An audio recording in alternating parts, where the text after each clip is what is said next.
Oi, gente, tudo bem com vocês? Eu sou a Nadiessa, ginecologista. E eu sou Luciana Pérez, endocrinologista. O episódio de hoje é um tema que está em alta, hein, Luciana Pérez? Nossa, se está. Hoje a gente vai falar sobre suplementação, fato ou fake. E para falar sobre isso, eu quero convidar duas mulheres incríveis. A primeira, a doutora Luciana Versosa Viana, endocrinologista, nutróloga e professora da URGS. Seja muito bem-vinda, Lu. Muito obrigada pelo convite, gurias. Vai ser muito legal. E para complementar o nosso time maravilhoso, a Anne Dalla Costa, ela é nutricionista e é a fundadora da Du Nutrição, que depois ela vai nos explicar o que é. Que a gente participou de um evento maravilhoso, né? Com certeza. Estávamos falando, elogiando hoje, tá, Anne? Coisa boa. Gurias, bem-vindas. Muito obrigada pelo convite, vai ser bem especial mesmo. Acho que vai ser muito bom. Bom, vamos dar início, então, aos nossos trabalhos. Primeira pergunta, Anne, vou jogar pra ti, elas perguntam muito. Creatina é tão boa que deve ser utilizada pra todo mundo? A famosa creatina? Olha, eu falei isso antes, assim, o quanto foi importante essa seleção de perguntas, assim. Começar com creatina, eu acho que é o que começa no consultório mesmo. Todo mundo pergunta de creatina. A creatina, eu acho que é legal a gente contextualizar o que é, assim, né? Lá em 1800 e tanto, ela foi descoberta, né, por um francês, e aí, a partir de então, começou a ser estudado o que era a creatina, como que poderia ser aplicado.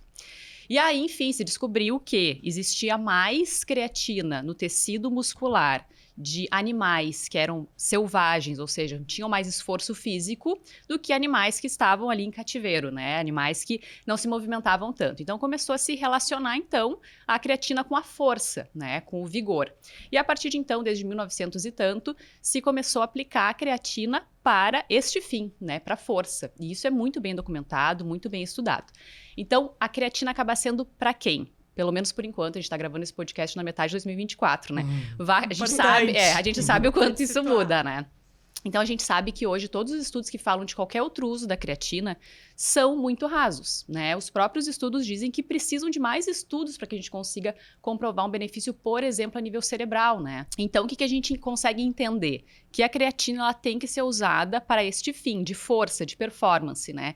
Que isso é o que realmente é bem documentado e está bem validado, ou seja, indivíduos que já fazem um treinamento adequado, que já têm também uma alimentação adequada, fazem o descanso reparador como precisa ser feito, e aí a creatina ela entra realmente como algo bem potente, bem importante, que vai ajudar. Ou seja, serve para quem? Indivíduos que querem mais rendimento e mais performance nos seus treinos. É isso, por enquanto é o que a gente tem realmente validado na literatura.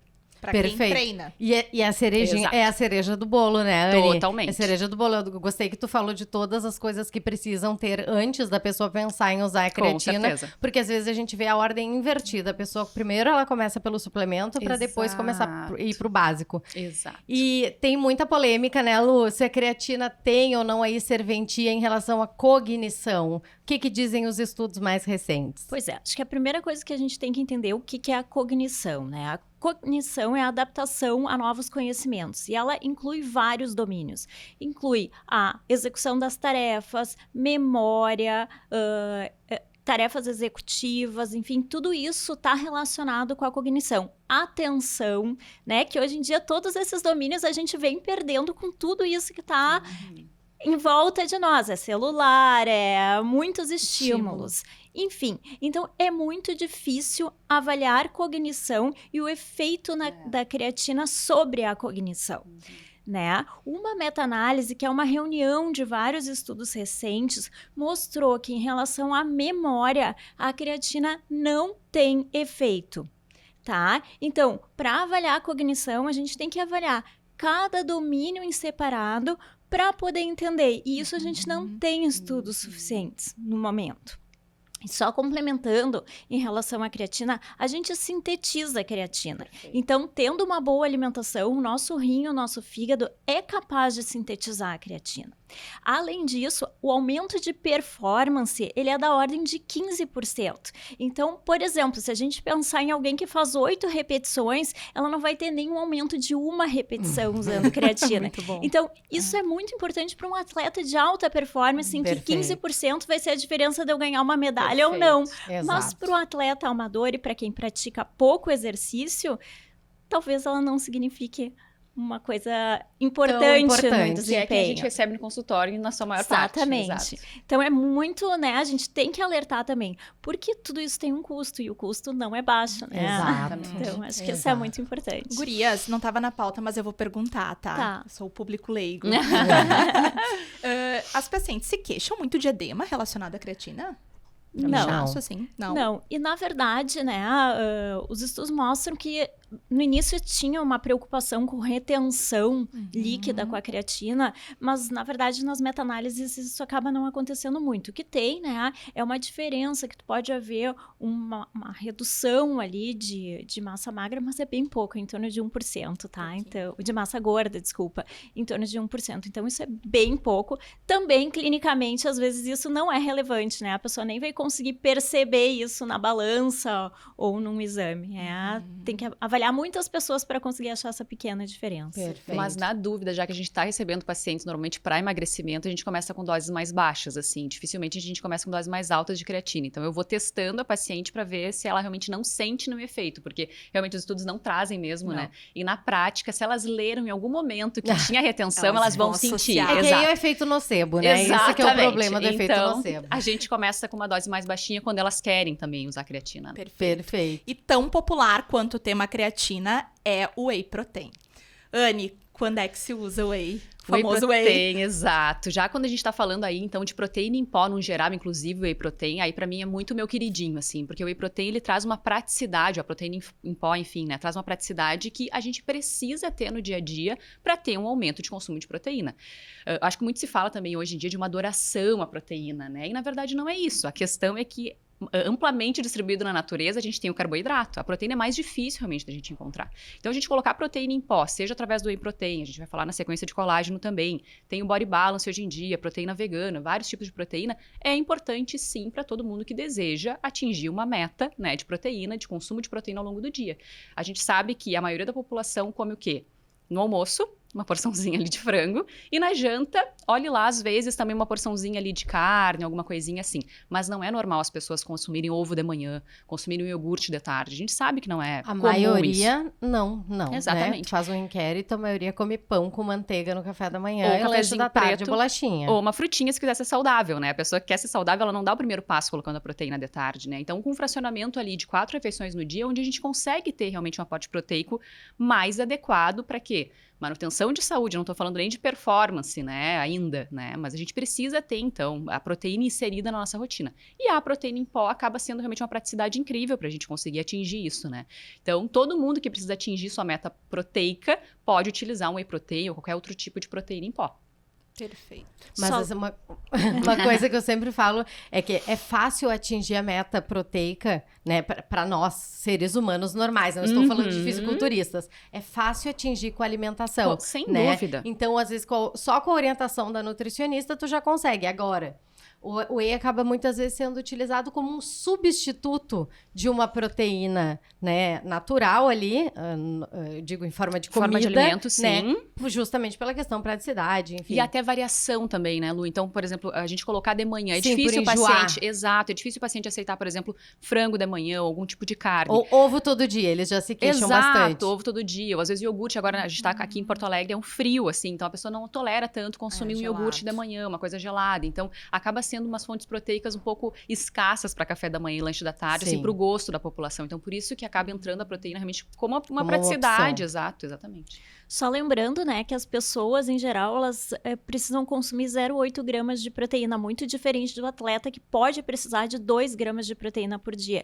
E às vezes, né, quem treina pouco, pode, como tu mesmo falou, ter um consumo adequado com um ajuste na alimentação, né? Sempre lembrar que a comida de verdade é um ponto fortíssimo. E colocar em primeiro lugar, né, Lu? Exato. Também, porque assim, lembrar que por melhor que seja o whey, ele é um produto industrializado. Claro. Então, sempre que a gente puder, né, colocar comida, e isso é uma coisa, sabem que me perguntam bastante, porque eu sempre fui muito do treino, a Lu não me conhece bem, mas as gurias sabem, sempre fui de treinar 7 vezes na semana e tudo, e eu não consumo, gurias.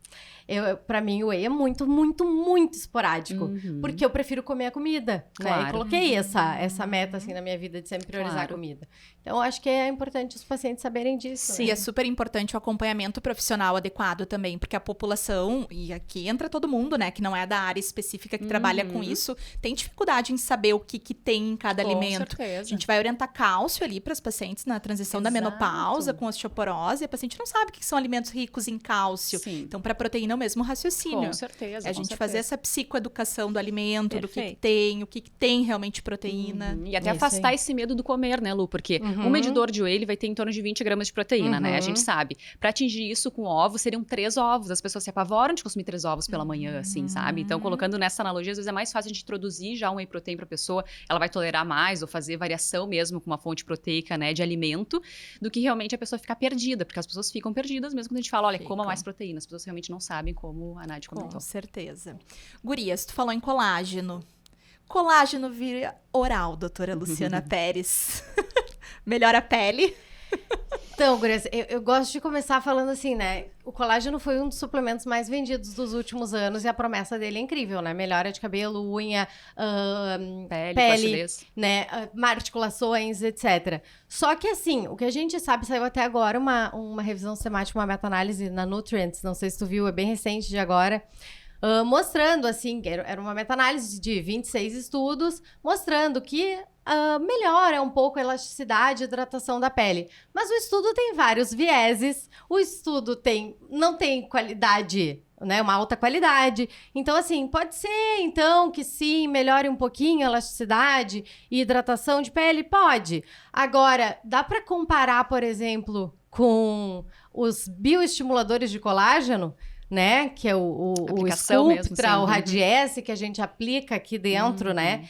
Não dá, né? Não dá. O resultado vai ser muito superior nesse tipo de procedimento. Então, a gente sempre tem que pesar a questão custo-benefício. Eu, Luciana, não sei, agora eu quero a opinião de vocês, eu não costumo prescrever para os meus pacientes com essa finalidade. Eu acho que é muito caro para pouco resultado. certeza. Tá? Então, assim, eu peso tudo muito nessa balança, tá? De custo-benefício. O que vocês acham? Bom, na verdade, eu não prescrevo, até porque eu acho que isso precisa de um acompanhamento com o dermatologista. Ele vai saber indicar melhor para o paciente o que é que se adapta para aquele caso.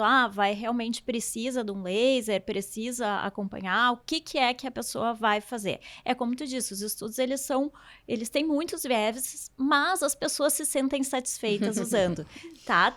E isso é diferente, estatisticamente significativo. Então, as pessoas notam, mesmo em estudos cegados, elas acham que tem uma melhora com colágeno. Então, eu me sinto desconfortável de eu, como endócrina nutróloga, prescrever o colágeno. Acho que isso tem um profissional muito mais qualificado do que eu para poder fazer essa prescrição. Com esse assim. objetivo. Exato. Perfeito. Outro problema, né, Lu, dos estudos é que a maior parte dos estudos relacionados ao colágeno são patrocinados pela Sim. indústria do colágeno.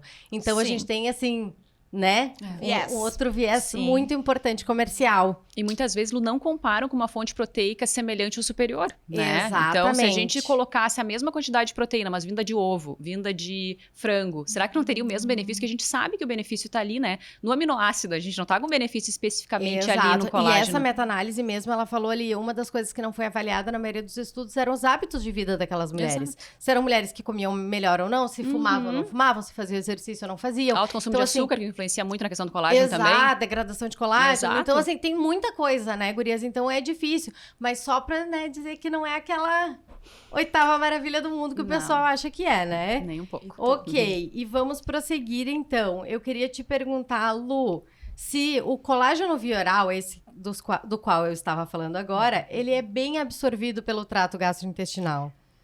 É uma pergunta difícil, na verdade, essa, né? Mas os peptídeos do colágeno e o colágeno hidrolisado, eles são absorvidos pelo trato gastrointestinal, tá? Então, em poucas palavras, sim, existe absorção do colágeno. Porque era uma dúvida que existia, se ele não ia ser degradado pelo suco gástrico, se realmente ele ia ser absorvido. Mas sim, os estudos mostram que sim, que ele é absorvido. Anne, falando de colágeno ainda, colágeno via oral é superior ao whey? Quando a gente vai comparar, então, né, o colágeno com o whey protein, a gente sabe que o whey protein, ele é como se fosse o colarzinho de pérolas muito mais completo do que realmente é o colágeno. O colágeno é muito limitado em aminoácidos, né? A gente não descarta 100%, obviamente, o uso do colágeno, a gente não precisa descartar, mas quando a gente vai comparar a proteína do whey, é muito mais superior realmente a gente utilizar, até como questão mesmo, né, de performance em treino, né, recuperação muscular, né? A gente não tem recuperação muscular com colágeno, a gente tem recuperação muscular devido a todos os aminoácidos que tem no whey protein. Perfeito, Anny, era isso aí. Perfeito. Ótimo. E Lu, mudando agora de assunto, essa também, ó, também vou te pegar. Vai ser uma boa. Probióticos, né? O que a gente tem visto hoje? Dizerem que eles são bons pra tudo, né? Tem cepa pra tudo que é coisa. Eu queria que tu comentasse qual é a dificuldade real, né, da gente prescrever probiótico hoje. Bom, acho que a primeira coisa que a gente tem que saber é o que é um probiótico, né? Porque as pessoas não sabem o que elas estão tomando, né? Probiótico, pela definição do OMS, ela tem que ser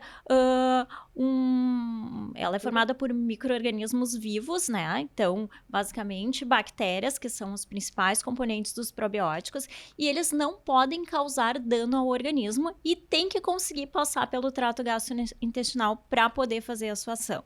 Então, a gente tem duas cepas, né? Cepas não é bem isso, mas é como se fosse a família das bactérias ali que funcionam.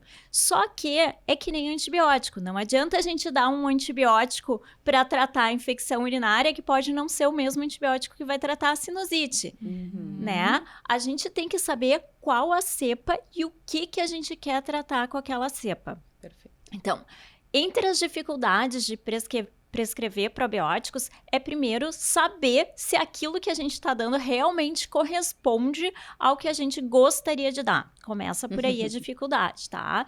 Então, tem que ter um controle muito específico para que não haja contaminação, ou seja, que não tenham bactérias ruins participando desse conjunto, desse grupo. Isso, desse composto que a pessoa está usando, tá?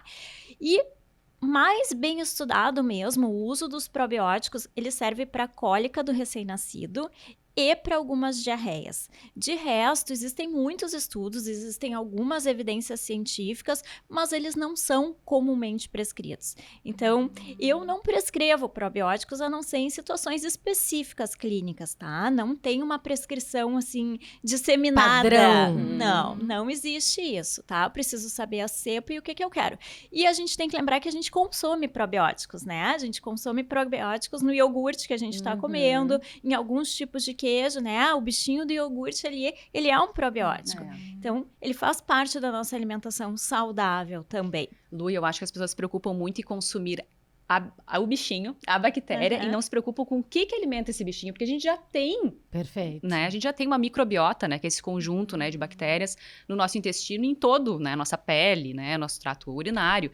Então, a gente precisa alimentar essas bactérias. É com o quê? É que a gente estava falando. Com os comida. pré-bióticos, né? Exatamente, Os pré-bióticos exatamente. são as fibras que estão nas frutas, na verdura, no feijão, na lentilha. Exatamente. Então, assim, a gente tem que comer coisas que alimentem a nossa própria flora de uma maneira Exatamente. adequada. Tudo aquilo que a gente não digere, a bactéria vai digerir. Exato. Também. Então, Exato. eu uso muito essa frase no consultório dos meus Perfeito. pacientes para justificar o consumo de fibra. né? E a gente tem visto uma venda meio milagrosa dos probióticos e Há prebióticos, muitos né? anos, Então, né? Com assim, certeza. cura tudo. As pacientes me pedem muito no consultório. Eu estou com candidíase de repetição. Será que não é bom eu usar? Então, Sim. até a gente explicar, não temos estudos.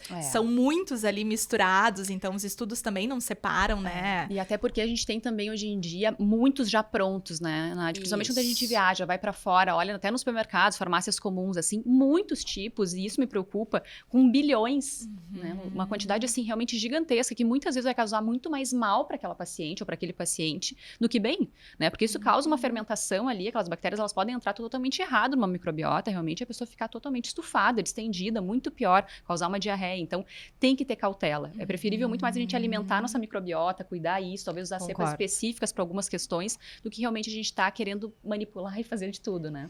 E assim, não é o nosso assunto aqui, mas em pacientes graves, inclusive, eles causam até, né, Um risco, né? risco grave para a saúde, inclusive com infecção no coração, endocardite, por uso de probióticos, tá? Então, assim, Falando não é mais isento. aquele paciente crítico de grave, UTI, né, Lu? exatamente, Que às vezes não se prescreve probiótico. Isso, que não é o que a gente está falando aqui da pessoa saudável, né? A gente está basicamente falando de suplementação em pessoas saudáveis, né? Mas é só para alertar que existe um risco também claro. de usar, né? Perfeito. Esse tipo de suplementação.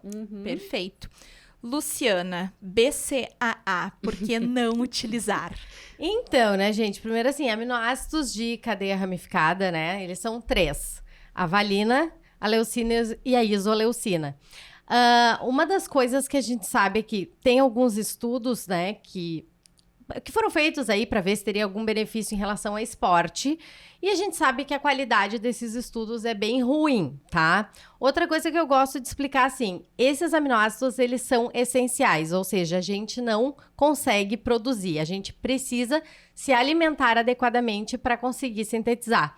E isso aí é facilmente obtido através do consumo de carne e laticínios. E mesmo que a pessoa seja vegetariana, é fácil também dela conseguir sintetizar se ela tiver uma dieta bem balanceada em grãos, sementes, legumes, leguminosas, tá? Então, para todo mundo é tranquilo. Tem um estudo que fala que se tu comer um peito de frango, é o equivalente a tu ingerir 7 comprimidos de BCAA. Muito bom. Então, quer dizer, comida de novo, mais uma vez, né? Exato. Comida já seria o suficiente. E um outro ponto é que para síntese proteica muscular, a gente depende de todos os aminoácidos e não só de 3. Exatamente. Então, não tem nenhum motivo pra gente pensar que ingerindo uma quantidade maior desses 3, a minha síntese proteica vai ser maior. Querem complementar? Olha, eu acho que Isso, falou exatamente é. tudo. Exatamente. Não Pra mim, tem um dos muito mais que- inúteis, assim, que se a gente pudesse citar, quando eu li ele no roteiro, pra mim, BCA. E tinha muito. Acho que hoje em dia tem se perdido um pouco isso, né? Mas muitos whey proteins com esse apelo, né? De estar escrito BCA, contém BCA. Sim, é pra conter Sim, mesmo, né? contém Então, sempre. exato, né? Né? Que nem aquela questão de não ter colesterol no óleo, né? Não tem já nenhum colesterol. Então, tipo, é importante a gente cuidar esses rótulos, muitas vezes, que são realmente só propaganda, né? Perfeito. Um chamariz mesmo, né? Pra uma Perfeito. compra e não tem veracidade nenhuma naquela só para as informação. pessoas entenderem, por exemplo, tu botar num rótulo de arroz, dizer assim, arroz sem glúten, Exato. né? É. Nenhum arroz tem glúten. Exato. Então, é exatamente É. o que eles fazem ali. Todo whey terá BCA. Exatamente. Né? Não E é um não benefício. só aquele que disser que tem BCA. Exato. Tá? Beleza. Próxima, vamos para a glutamina. Glutamina, Lu, foi o que eu acho que foi mais prescrito em épocas de Covid. Porque as pessoas pensam, então, que ela melhora de uma maneira significativa a imunidade. O que tu tem para nos dizer? Bom, por que vem essa ideia da glutamina e imunidade, tá? Porque células que têm alto grau de replicação, que se multiplicam muito, como os leucócitos, elas usam a glutamina como uma forma de energia. Tá? Então, a gente pode pensar ali, né, nos leucócitos, as células brancas do organismo que estão relacionadas à imunidade, que se eu desse glutamina para elas, eu ia melhorar a minha imunidade. Só que não, gente. Então, assim, a gente tem que pensar em onde é que foi testado isso. Foi testado isso em atletas de alta performance, tá? Alguns estudos avaliando se eles tinham menos gripe quando eles Infecções usavam, exato, né? Exato, a palavra é infecção de vieiras. Quando eles usavam esse tipo de suplementação. A gente tem que pensar que o atleta de alta performance, né? Quando a gente faz exercício, o exercício é assim, o sedentário é ruim, existe uma faixa ideal de exercício e o atleta de alta performance, o exercício também faz mal. Eles têm uma série de adaptações, uma série de coisas que não são boas para a saúde também. Inclusive, aumento de infecções no período pré-competição ali. E a glutamina não foi capaz de melhorar a imunidade dessas pessoas. Então, não, glutamina não melhora a imunidade. Tá? Acho que é em poucas palavras. É que ela tem uma plausibilidade biológica linda, né? Exatamente. A como a teoria, creatina, a teoria claro. é perfeita. Exato. Teoria Exatamente. perfeita. Mas quando a gente vai jogar aí para estudos de vida real, a gente realmente não observa, né? Benefício Exatamente. nenhum. Perfeito. Multivitamínicos. Anne, se mal não faz, devemos usar para todo mundo. Eu amei a forma também da pergunta ter sido formulada, porque já responde muita coisa, assim, né? Eu acho que voltando bem o que a Lu estava comentando, assim, tá? A gente vai ler, assim, beleza, vitamina C, por exemplo. Nossa, é incrível, realmente tem ação antioxidante. Tá, mas isso funciona dentro da minha rotina, dentro do meu corpo, faz esse efeito realmente que tá dizendo ali? E a verdade é que não, né? Muito mais ainda, a gente falando de um multivitamínico, que realmente é totalmente genérico, porque a gente compra numa farmácia algo totalmente pronto, que eu vou comprar, a fórmula é a mesma que a Danaide vai comprar, que a Lu vai comprar. Então, assim, não faz sentido nenhum a gente usar multivitamínico. No sentido de, né, a gente analisa o paciente, entende quais são as deficiências, analisa no sentido também de ver a alimentação dele, o que tá em falta, e aí sim a gente pode prescrever algumas vitaminas, prescrever alguns minerais, tá? Não é que seja inútil a pessoa usar vitaminas e minerais, não é isso, mas multivitamínicos prontos, sim, são inúteis. E se mal não faz, por quê? Né, eu não poderia usar. Justamente para a fórmula ser pronta, muitas vezes pode ter excessos ali que o meu corpo ele não precisa, que realmente eu nem poderia estar ingerindo. Então, acontece muitas vezes um paciente vir com a ferritina já super alta, usando também esses multivitamínicos, que eu não acredito que tenha sido o multivitamínico que deixou a ferritina lá nas alturas. Ferritina é o nosso estoque de ferro, tá? Só para a gente contextualizar. E aí, usando multivitamínicos de 14 miligramas todos os dias ali de ferro. Isso vai piorar aquela condição daquele paciente. Vitamina C que eu citei anteriormente, a mesma coisa. Tem gente usando não um multivitamínico pronto, mas, né, também na época do Covid, 1 grama de vitamina C. A gente nem tem receptor para receber tanta vitamina C de uma vez só. Então, também isso pode causar um excesso, e um excesso mais conhecido que a gente sabe da vitamina C pode ser aritíase, né? Pode ser cálculo renal. Então, assim, faz mal sim, não é, já porque não faz mal, então posso tomar. Não, pode fazer mal, o excesso pode fazer mal. Então, evitem, não tem porquê, né? Não dá um suporte adequado, a gente não melhora a nossa saúde tomando multivitamínico pronto, inclusive pode piorar. Então, realmente, eu não indico. E eu acho que também tem a questão, mais uma vez, alimentação, partir do básico. Uma alimentação saudável, tu não vai precisar ingerir um composto de polivitamínico, mas também não vamos esquecer de algumas situações clínicas em que é necessário, sim, né, a gente utilizar. Certeza. Exemplo, na nossa prática aqui, né, Lu, para endocrinologia, a gente utiliza muito em paciente pós-bariátrica, por exemplo. Quer complementar, Lu? Pós-cirurgia bariátrica, alguns pacientes que têm ressecção intestinal, né? Então, esses pacientes, eles às vezes precisam suplementar o multivitamínico porque eles não absorvem adequadamente, eles precisam de uma quantidade maior, né? Mas assim, saiu um estudo super novo, tá? Publicado a semana passada, um estudo grande. Esse aí, então conta pra gente. Um estudo grande mostrando que o uso de multivitamínicos não reduz mortalidade na população em geral, em pessoas saudáveis. Então, assim, é quase como colocar dinheiro fora, né? Embora 1 a cada 3 americanos utilizem um comprimido de multivitamínico por dia, né? Então, as pessoas usam muito frequentemente, mas isso não reduz em melhora de qualidade de vida. Então, isso é muito importante. Acho que não tem mesmo para pessoas saudáveis nenhuma indicação de utilizar. Super importante a tua fala, Lu, porque a gente tem visto várias coisas problemáticas acontecendo, né? Uma delas, a venda dos soros da imunidade, que vocês já devem ter ouvido falar. Eu vou tocar no assunto da avenida. Não é só da imunidade, amiga, soro de tudo. Não, mas elas vendem com a proposta, o soro da imunidade, ou o soro da beleza. Tem soro da beleza, do cabelo, da unha. Soro de tudo. São vários multivitamínicos num soro, a pessoa nem sabe ali o que tá recebendo, né? E as pacientes adoram fazer. Elas acham realmente que traz um super benefício. Que sentem... Impressionante. Mas é que isso vem também de uma cultura, né? Que parece quanto mais exclusivo também melhor, né? A gente passa também por isso. Então, a gente vê pessoas com poder aquisitivo gigantesco, com uma rede social gigantesca, né? Com muitos seguidores fazendo esse tipo de coisa. Isso influencia realmente as nossas pacientes, né? Que vivem uma vida normal a fazerem isso também, né? Então, e às vezes a pessoa investiu tanto naquilo que ela vai dizer que teve um benefício. Também eu penso isso, né? Tem um efeito placebo, assim, que...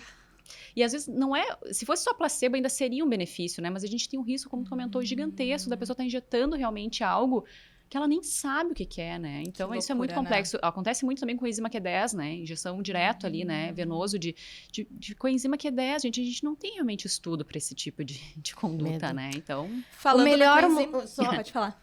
O melhor multivitamínico é o teu prato de comida e não um comprimido. Isso é uma frase que eu gosto também de falar muito para meus pacientes, né? Perfeito. Falando em coenzima Q10, vou pular e a gente volta, já que tu citou, Anne. Lu, existe evidência para usar? Bom, então se a gente for pegar a coenzima Q10 e for fazer uma busca no PubMed, que é assim, tipo, a nossa maior enciclopédia Barça, para quem é antigo, né, de artigos e de coisas, a gente tem em torno de 321 artigos que citam tanto revisões sistemáticas, que são as melhores evidências para uso, quanto ensaios clínicos, que também são estudos importantes para poder ver se a gente vai usar ou não, se funciona ou não funciona determinado suplemento. E, na verdade, a gente acha usos para coenzima Q10 desde fertilidade, ovários policísticos, prevenção cardiovascular. Mas o que acontece? Esses estudos eles são muito pequenos, tá? E a gente não tem uma evidência forte de que usar a coenzima Q10 vai melhorar qualquer uma dessas coisas. Então, assim, na prática, a gente não tem nenhuma evidência forte de que seja bom utilizar a coenzima Q10, tá? Então, os estudos, a maioria é inconclusiva ou com muito pequenos, assim, para poder... E com muitas doses também, né, Lu? Sim. Isso, às vezes, é outro problema. Às vezes, tu vê um Sim. estudo que, aparentemente, ele é ok, mas aí tem um número de participantes muito pequenos, aí cada estudo teve o uso de uma dose diferente, e aí tu fica sem padronização nenhuma, e tu diz, vou prescrever como, quando, pra quem, que dose? E aí, assim, é tanto uso, né, que é difícil usar isso para a população em geral. Então, assim, pessoas saudáveis, né, eu sempre estou reforçando essa fala aqui, porque acho que é muito mais a gente está falando para pessoas saudáveis do que para grupos específicos, né, grupos específicos são outra coisa. Pessoas saudáveis, elas não precisam, né, utilizar esse tipo de suplementação. Perfeito, Lu, perfeito. Perfeito. E o próximo suplemento que também eu acho que esse aí eu respeito. Vamos pro ômega 3. Ômega 3, Lu, evidências para redução de risco cardiovascular.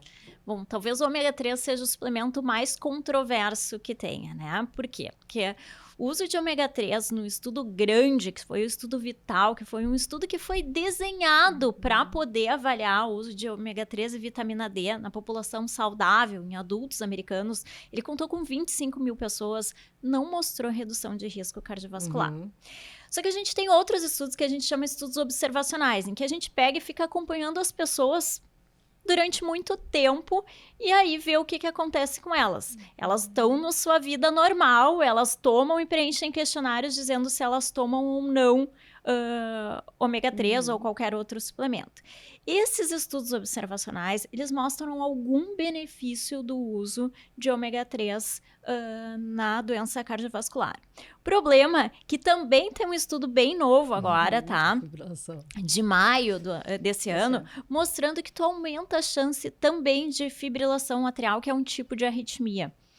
E às vezes até tem um marginal ali para o aumento da chance de AVC. Então, assim, pessoas saudáveis, vale a pena usar ômega 3? Então, assim, é preciso que a gente discuta muito bem com o paciente se aquilo tem um benefício para ele, né? Se vale a pena ele utilizar. Então, é uma grande interrogação. A gente não existe uma resposta pronta para ômega 3, tem estudos que mostram, né, dependendo do que a gente chama de delineamento do estudo, alguns têm um efeito positivo, outros têm um efeito negativo. Eu, particularmente, acho que se a gente comer 2 vezes peixe por semana, a gente não precisa usar ômega 3. Né? Mais uma vez comida, né, gente? Mais uma vez comida. É difícil porque aqui a gente não tem tanta disponibilidade, não é tão fácil preparar assim, mas a gente tem que sempre tentar, né? Sempre o básico bem feito, né, Lu? Exatamente. Em relação ao ômega, né, eu também sempre recomendo, Lu, que o paciente ingira, né, então, pelo menos 2 vezes na semana, peixes de águas mais profundas, né? Era isso que eu ia comentar. O problema é o que a gente quer, né? Que a gente quer o ômega. E aí, bom, o salmão é um exemplo. E aí vem aquela história, tá? Mas o salmão que a gente consome aqui de fato, de cativeiro, ele teria a mesma quantidade de ômega 3 daquele salmão selvagem que as pessoas acham que são que elas estão consumindo, quando na verdade elas não estão? Lu, não vai ter, isso a gente sabe, isso já é bem estudado, assim, né? A grande questão é que só da inserção 2 vezes por semana de peixe, a gente também já reduz um pouco o consumo de carne vermelha, que no Rio Grande do Sul é muito alto. É muito alto. Então, assim, por mais que daqui a pouco, ok, a gente não tá ingerindo uma quantidade tão alta de ômega 3, perdão, consumindo 2 vezes por semana o peixe, a gente tá melhorando o aporte de gorduras mais saudáveis na dieta daquele paciente. Então, sempre vai ser bem-vindo o peixe que for. Às vezes o paciente, mas a tilápia eu vi que não tem... Mas coloca na tua rotina que vai ser algo muito mais saudável. Então, extrapolando um pouco do ômega 3, né, falando de gorduras saudáveis na rotina, é muito mais interessante. A gente entende hoje, né, que a dieta mediterrânea, que a gente está falando isso de comida de verdade, né, desde o início, é realmente a dieta mais validada para inúmeros tipos de patologias e para uma vida saudável, né, e onde a gente tem realmente uma redução bem significativa de consumo de carne vermelha e mais consumo de peixes, né? Então é bem interessante mesmo que 2 vezes por semana a gente ingira peixe na nossa rotina, né? Sem dúvida nenhuma. Agora, que vai ter ômega realmente é outros 500. A gente sabe que infelizmente não vai ter. Isso aí. Perfeito. E agora, então, vamos falar de vitamina D. Nadi, saiu o consenso, agora eu te ferrei, né? A pergunta tava ali simples pra ela, mas aí saiu o novo consenso da vitamina D, eu ferrei ela. Gigante, né? Páginas e páginas do domingo, mas eu li inteirinho, a gente usa muito, né? Maravilhosa. Bom, Quais são, Nadi, os níveis, então, de vitamina D considerados ideais? vamos lá. Outro assunto que tá todo mundo prescrevendo e todo mundo usando, né? A boa e velha vitamina D. O que eu acho que é importante a gente saber? Saiu esse consenso agora recente, Sociedade Internacional de Endocrinologia. Muito bem escrito, assim, mas que nos trouxe algumas informações aí que vai embaralhar geral, tá? Não temos recomendação de rastrear em todo mundo vitamina D. Essa é a primeira coisa que tem que ficar clara. A gente vê todo mundo chegando com o exame sendo solicitado. Não há recomendação, exceto em alguns grupos de risco que estão descritos ali. Nível ideal para pacientes saudáveis, também não há um consenso. Alguns locais falam em 20, outros falam em 30. E o mito popular chega a valores exorbitantes aí que eu escuto no consultório. Elas chegam, às vezes, já dosadas, um nível lá de 30, 40 e falam, mas tem que ser maior que 80, né, doutora? Então, vou pegar o gancho. Qual é o nível tóxico de vitamina D e o que ele pode causar? Gente, o problema desse uso indiscriminado de vitamina D é a toxicidade, né? Porque assim como a gente tem algumas vitaminas que não têm níveis tóxicos, exemplo, B12, né? A gente com a vitamina D tem. E o que isso pode acarretar de problema? Problemas neurológicos, problemas renais. Eu mesmo tive 2 pacientes internados com insuficiência renal por conta de uso indiscriminado de vitamina D. E quem são esses pacientes que usam indiscriminadamente? Bom, às vezes uma pessoa que está fazendo uma dieta da moda, às vezes erro de prescrição. A hora que o médico está escrevendo, ele escreve errado. Às vezes erro de manipulação, e é por isso que eu, Luciana, não mando manipular vitamina D nunca, tá? Às vezes até acidentes com alimentos fortificados. Uma vez eu li um estudo, né, que o bebezinho tinha tido uma intoxicação por vitamina D por causa da vitamina D que estava dentro do leite que ele estava tomando, fortificado, tá? Então, existe relato de tudo isso. E aí, qual é o nível, então, de que se eu olhar ali no meu exame de sangue, eu tenho que levantar um alerta e procurar o médico? Níveis acima de 150. Para esses níveis chegarem, gente, a gente precisa estar usando doses de vitamina D diárias que, em geral, excedem umas 50 mil, embora possa acontecer com níveis mais baixos. Tem relatos até com 10 mil unidades dia, mas, no geral, vai acontecer com níveis mais altos, tá? E uma coisa que eu gosto de falar, e essa frase é da Nádia, a natureza é perfeita. A natureza é perfeita porque já me perguntaram assim, tá, se existe nível de vitamina D tóxico, por que quando eu fico na praia 3 meses me expondo ao sol, eu não me intoxico?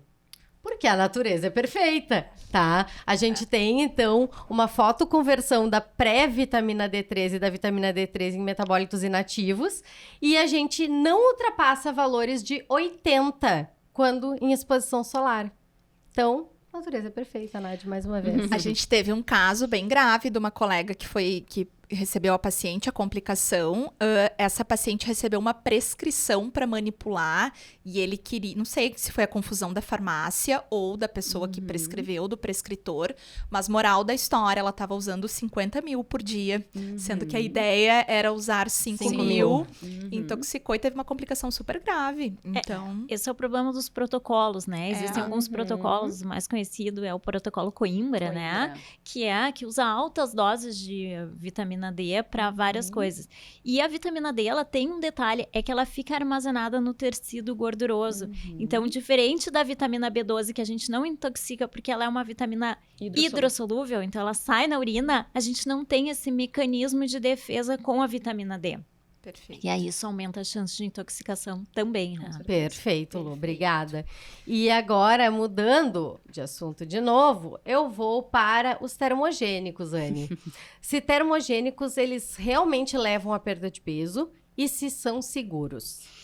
Bom, se levassem a perda de peso, né? Acho que a gente não estaria discutindo aqui metade da suplementação de todas as coisas que a gente estava falando, né? Eu acho que o milagre existiria, estaria e todo mundo saberia, né? Acho que esse é um ponto bem importante. Assim, quando surge algo novo, gente, questionem. Se ninguém sabe, só tu e teu médico sabem, aí tem uma coisa errada aí, né? Protocolo individualizado. Exatamente, sabe? Isso não existe. Então, o que a gente sabe? Existem alguns alimentos que podem aumentar um pouco a temperatura corporal. Se fala de 5 a 10% de queima calórica, além do que tu já teria naquele exercício. Então, vamos supor que o exercício queima 300 calorias, tu queimaria 330 utilizando algum termogênico. Vale a pena? Na minha visão, óbvio que não, tá? O que tem de estratégia que a gente sabe, o uso da cafeína, ela reduz a percepção de dor e de esforço durante o treino. Então, para muitas pessoas pode fazer sentido, principalmente para quem faz corridas mais longas, por exemplo. Eu gosto de colocar alguns géis de carboidrato ao longo daquela trilha ali do paciente, com cafeína, já mais nos quilômetros finais, para reduzir a percepção de dor e de esforço. Agora, é muito mais como recurso ergogênico, né, de aumento de performance, do que para queimar gordura, gente. Então, o que ajuda a queimar gordura? Obviamente dieta, obviamente treino, isso a gente também já sabe, mas é melhorar a tua massa magra. Quanto mais massa magra a gente tem, melhor é o nosso metabolismo, maior é a nossa queima. Então, fica totalmente inútil a gente ficar usando termogênicos. A gente tem que realmente melhorar a nossa massa magra, treinos para isso, né? Que desenvolva a nossa massa magra. Também tem uma diquinha que a gente pode dar, se as pessoas quiserem algo um pouquinho mais, assim, né, diferente. Existem aqueles alimentos, né, Lu, que tu com certeza sabe, que a gente chama que tem caloria negativa, né?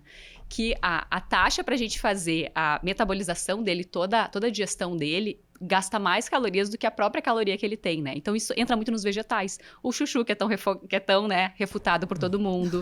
Ou então, uma abobrinha. Esses vegetais, que são bem pouco calóricos, eles gastam mais caloria, muitas vezes, na digestão do que a própria caloria que ele tem. Então, para isso, vale a pena a gente pensar em algo que pode ajudar um pouco mais, né? E não termogênico, comprado e que pode oferecer risco, inclusive, né? O problema é risco. E eu quero só abrir um parênteses aqui.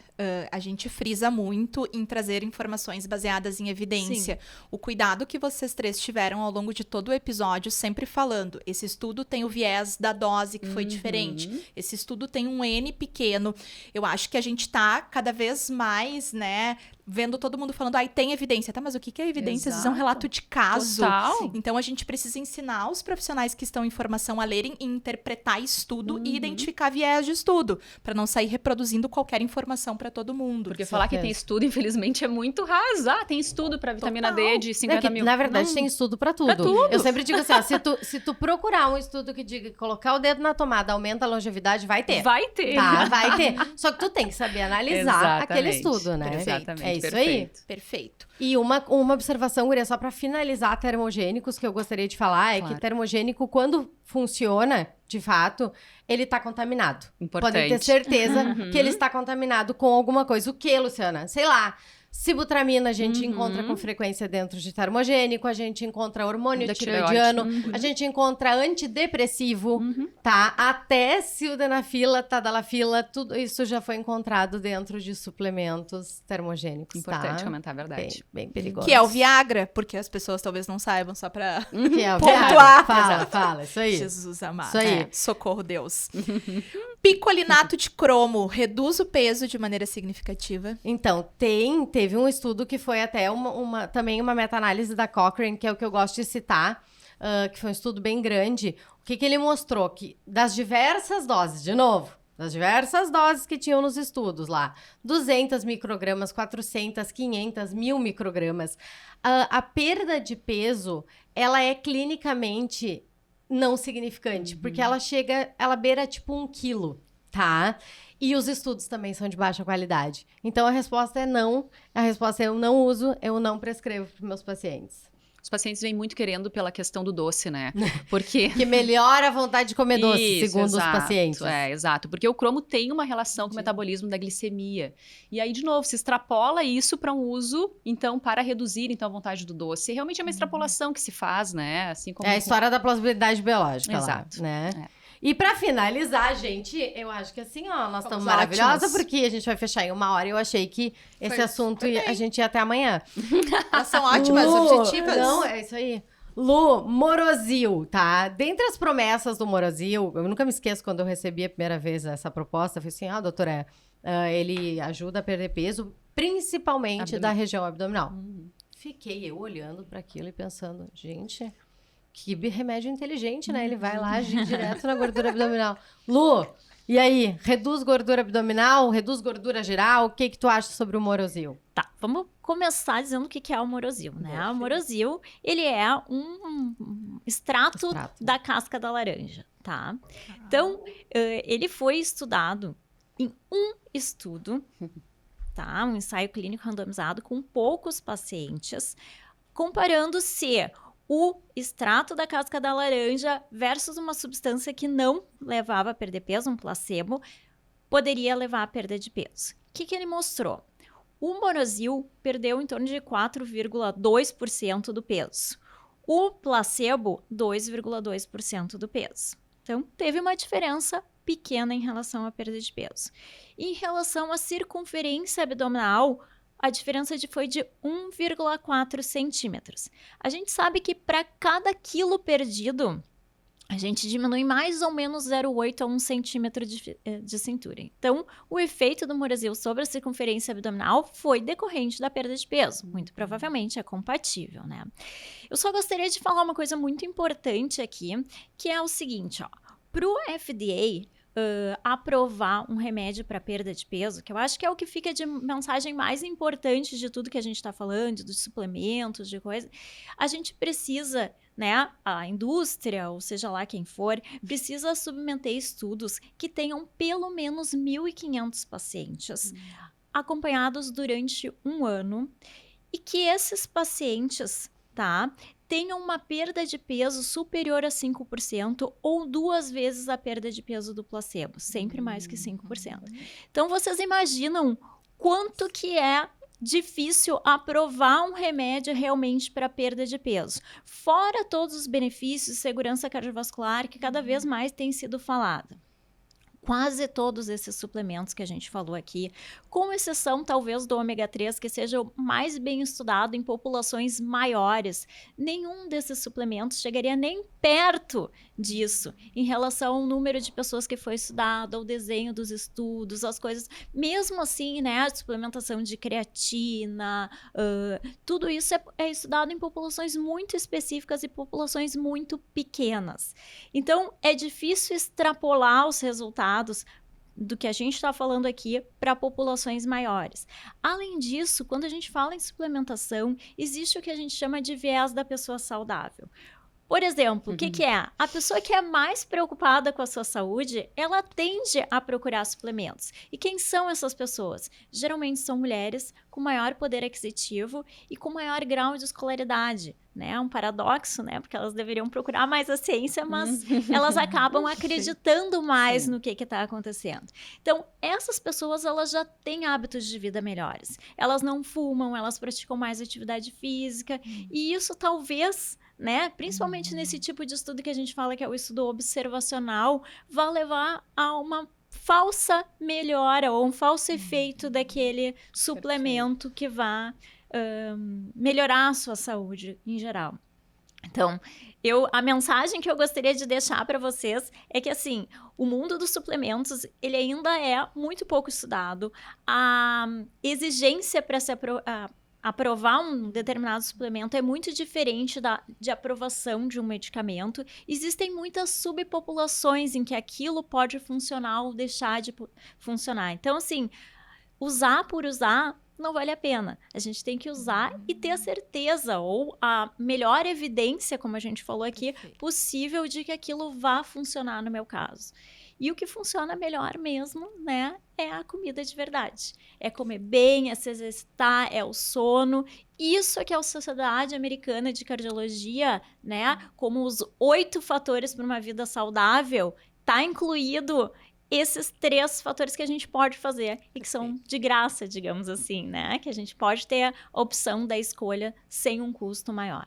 Perfeito. Exatamente, perfeito. Muito importante a tua fala, Lu, porque a gente, no episódio de implantes, a gente falou muito sobre a função das manipulações, das fases de estudo, do quanto demora para se fazer uma medicação, né?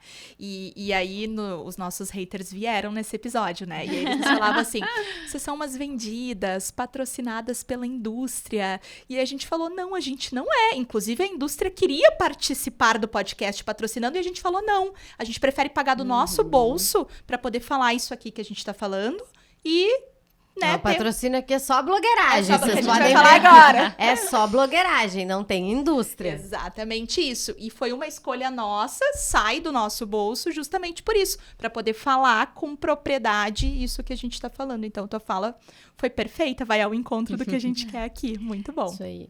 Mensagem final, Ani, tu quer deixar alguma também? Olha, eu acho que a gente fica, né, Lu, até num certo lugar de desconforto, né, porque a gente tá sempre rebatendo. Seria tão mais fácil se realmente tudo isso funcionasse, gente. Exatamente. Nós seríamos as primeiras a querer prescrever para Nossa, vocês. muito. Imagina que Exatamente. incrível seria prescrever. As pessoas amam doce, querem reduzir a vontade do doce, né, às vezes, né, o impulso de comer mais. Seria tão melhor se a gente realmente tivesse algo, mas a gente não tem. Nem para isso e para várias outras questões que a gente falou aqui, né. É tudo tão multifatorial, né. A questão do sono, a questão do manejo do estresse, né. Esse tempo eu estava conversando com uma paciente minha. Tenta colocar o pé mais na areia de vez em quando, mais na grama. Tenta ler um livro, quem sabe. Não, as pessoas sempre querem ir pro manejo ali do cortisol de outras formas, sabe? Então, existem manejos realmente que não custam nada, simples. Se a gente consegue colocar na rotina, a gente tem uma qualidade de vida realmente muito melhorada. Então, não sou contra suplementos de forma nenhuma. Acho que tem realmente população para usar, tem efeitos positivos que a gente consegue direcionar, mas a gente tem que entender realmente que nem tudo é para todo mundo e que a gente tem E que não ter... vai sair, e que a pessoa não vai sair com uma lista, né, Não Ani? vai Essa sair. lista Se toda tu é aqui um que bom- nós falamos hoje, ela não vai sair numa prescrição. Lu, e numa quanto consulta melhor é o nossa. profissional, quanto mais o profissional consegue te orientar esses vários outros, né, sistemas que englobam realmente a saúde, menos tu vai sair com prescrição. Exato. Não o contrário, né? Muitas vezes o paciente realmente ele espera uma lista gigantesca, né? Cheio de, inclusive, né, interações que tu lê ali Sim. que tu entende que uma coisa não vai funcionar com a outra junto, né? A gente não pode esquecer que a matriz alimentar do alimento é algo muito inteligente. Então, uma vitamina C dentro de uma laranja é diferente de uma vitamina C manipulada. Certeza. Né? Então é importante realmente que a gente tente voltar para o básico, sem demonizar nada também. A gente só tá querendo realmente trazer ciência para essa discussão, né? Exato. Perfeito. A natureza é perfeita, né? Exato. Antes da minha mensagem final, eu quero fazer 2 agradecimentos para te me ajudar. Primeiro, a gente quer agradecer, a gente falou que a gente não tem patrocínio da indústria, tá? Mas a gente tem patrocinadoras maravilhosas e quero agradecer aqui a elas. Primeiro, a Alma, que tá patrocinando hoje os nossos looks. Nossos lindas. looks, que lindos, né? O look do episódio de candidíase de repetição e parto vaginal também é da Alma, maravilhoso, impecável. Inclusive, me criou um problema, né? Porque ela mandou o look pro episódio, eu tive que comprar o look, né? Porque eu amei. óbvio. Aí hoje outro problema, Luciana Pérez, assim, não tá Sempre dando. um problema. Maravilhosa. Alma, muito obrigada por topar participar do nosso projeto. Somos gratas, tá? E as nossas outras 2 também patrocinadoras maravilhosas que não são da indústria. A Mel Camassola, então, né, que é a nossa personal stylist, que é responsável pela montagem de todos os nossos looks. Mas tudo mesmo, tá, gente? Desde cor de Make. batom até o brinco, etc, etc. E a nossa maquiadora, Rariel Flores, maravilhosa, que consegue em 30 minutos Que já fazer prontas. meu cabelo e maquiagem em 30 minutos Meu na Deus. Nath. Chamem a Hari, tá? Chamem a Mel. E mensagem final, a gente fala muito em ciência, a gente fala muito em interpretação de artigo. Convidar todas as médicas a participar, e estudantes de medicina, a participarem da nossa plataforma HV para Médicas, que a gente fala bastante sobre ciência, estudo e algumas cositas a mais, né, Luciana Pérez? Exatamente. Maravilhoso. Queria agradecer a presença de vocês, gurias. Foi muito Obrigada. bom o debate, foi muito Foi bom muito ver bom. todo mundo alinhada aí, né? E todo mundo buscando, na verdade, o melhor para os nossos pacientes. Maravilhosa. Era isso. Então tá, gente. Até a próxima. Até um a beijo. próxima. Tchau, Tchau. tchau.